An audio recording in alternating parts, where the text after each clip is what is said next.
네, 안녕하세요. 여러분들의 구독과 좋아요로 이 채널이 유지되고 있습니다. 네, 영상 속도는 1.5배를 추천드리고요. 항상 구독자님, 멤버십 회원님들에게 감사하다라고 말씀을 드리면서, 자, 이번 내용은 트럼프가 정말 비트코인을 올려줄까요? 에 관련된 내용을 좀 다뤄보는 시간으로 한번 준비를 해보았습니다. 트럼프 부분에 긍정과 부정으로 갈리는 의견이 딱 한 못해도 7대3 또는 6대4 정도 갈리는 것 같습니다. 일단은 긍정적인 부분을 본다고 하면 실행 능력이 좋기 때문에 분명히 될 가능성이 높다. 또는 부정적인 부분으로 좀 본다고 하면 이게 민발언으로 끝났을 경우에 한해서는 부정적인 확률이 매우 높다라고 보여집니다. 그럼 여기에서 팩트는 여러분들이 이렇게 좀 쟁쟁하게 찬반이 좀 갈릴 때 같은 경우에는 어떻게 바라볼 수가 있냐면요. 당연히 간단합니다.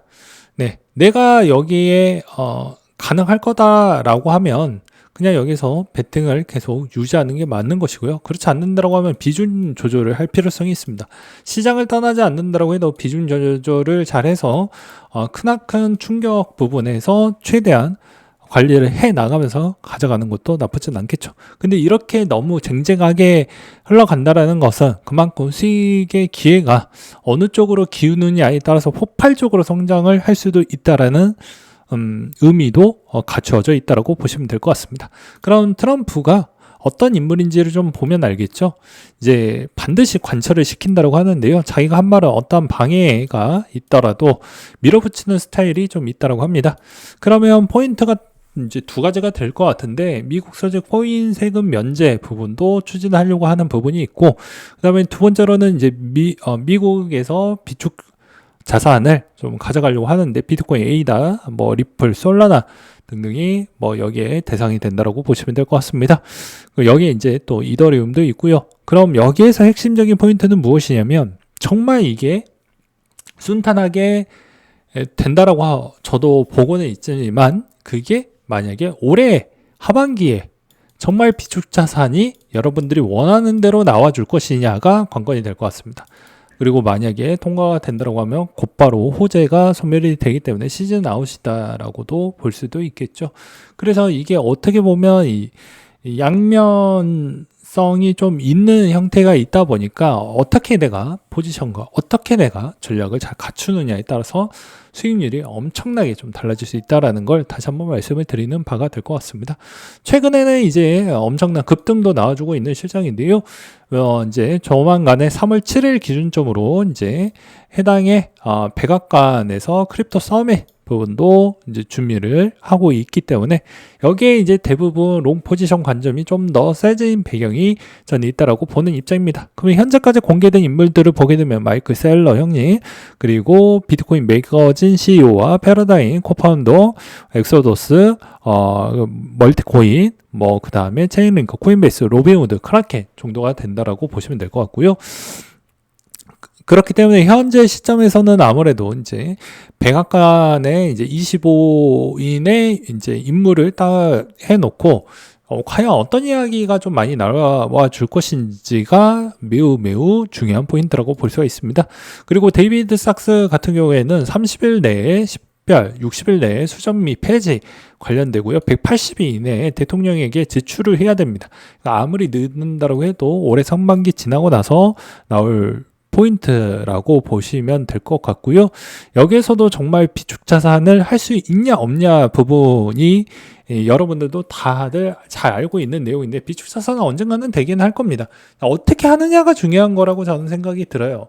만약에 올해 안에 한다고 하면 지금보다 더 속도는 빨라야 된다라고 보는 입장입니다.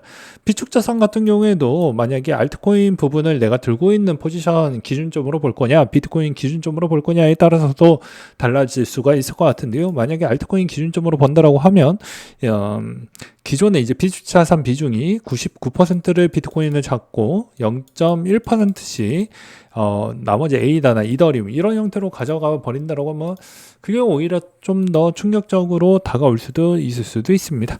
그렇기 때문에 비축자산에 대한 우리가 궁금하고, 그리고 어떤 돈으로 만들어낼지가 매우 키포인트이기 때문에 이 비축 자산의 메인 포커싱으로 맞추는 게 아니고 비축 자산에 있는 세부 내용에 따른 우리가 포커싱을 할 필요성이 있다라고 저는 말씀을 드릴 수가 있을 것 같습니다. 그 다음으로는 이제 톱니가 이번에 비트코인 15만 달러를 예측을 하기도 했었는데요. 최근에 이제 톱니에 따른 승률이 생각보다 높기 때문에 한번 가지고 와봤습니다. 저의 개인적인 생각은 만약에 여기서 조정이 나오고 그 다음에 위로 올라간다고 해도 비트코인은 120K를 넘지 않을 것이다 라고도 요즘 밀어붙이고 있는 실정입니다.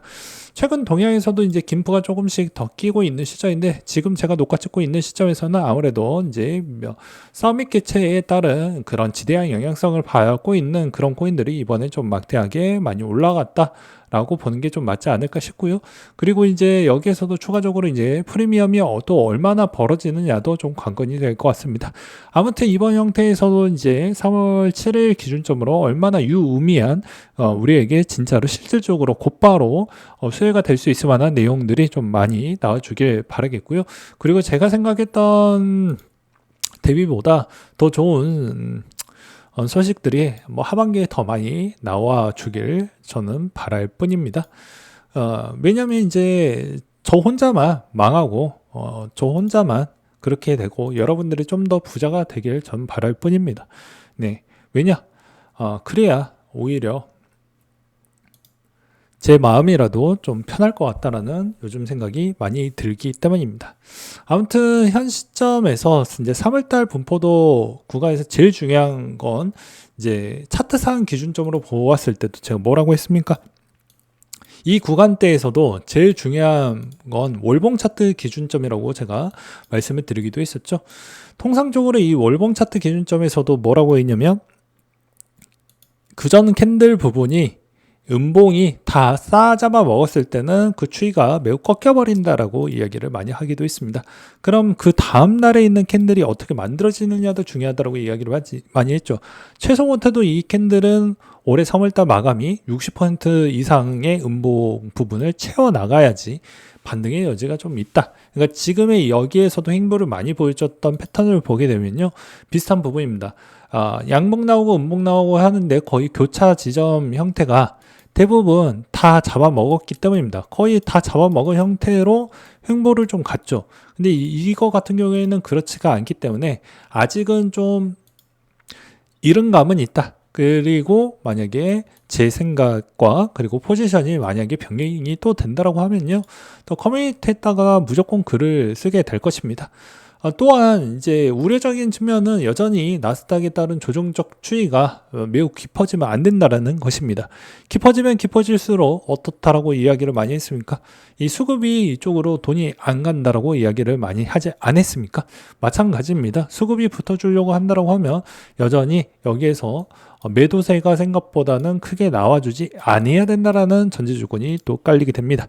만약에 여기에서 진짜로 트럼프에 따른 비축자산이나 이런 부분이 있다고 하면 여러분들에 따른 소식이 더 빠를까요? 아니면 해당에 있는 기간에 있는 소식들이 더 빠르겠습니까? 여기에서도 답이 나와져 있죠. 그러면 ETF에 따른 흐름의 요소도 여기서 좀 더 올라갈 수 있는 여지가 나와야 진정이 이건 팩트이고 오히려 여기서도 일시적으로 이렇게 반등과 교차 범주가 이렇게까지 심하게 나와준 건 테마성, 일시적인 테마성일 확률이 있고 그 다음에 그 기간이 도달하기 직전 때까지는 분위기가 좋았다가 다시 한번 실망적인 형태가 나올 수도 있는 가능성이 충분히 열려져 있기 때문에 여러분들의 순간의 판단 능력과 단기적인 수익성에 극대화하려고 하시는 분들에 한해서만 이런 전략을 잘 쓰시기 바라겠고요. 여전히 중장기 투자자에서 초장기 투자자는 여기서 배제가 되고 시즌용으로 하실 분들은 여기서도 여전히 낙폭이 클 때마다 매입 비중을 좀 높여가지고 평균 단가를 낮추는 전략으로 가든지 아니면 여기서 이제 추가적으로 너무 많은 손해 비중이 나왔다고 하더라도 어떻게 해서든 빠져나와야 되기 때문에 여전히 이렇게 30%씩 또는 40% 알트코인은 50% 반토막 이상 났던 코인들은 여전히 물을 타서 최대한 어떻게 극복을 해서 나와주는 형태가 나와야 여러분들에게 그나마 좀 기회가 열린다라고 제가 표현할 수가 있을 것 같습니다. 아무튼 현 시점에서는 아마도 에이다나 솔라나 XRP 부분에 따른 수급이 여기에서 추가적으로 이제 누가 더 주도를 할 건지에 따른 퐁당퐁당 게임이라고 볼 수가 있을 것 같은데요. 여러분들은 여기에서도 XRP, 에이다, 비트코인, 솔라나, 이더리움 중에 누가 주인공이 될 것인지 한번 댓글로 남겨주시면 정말 감사할 것 같습니다.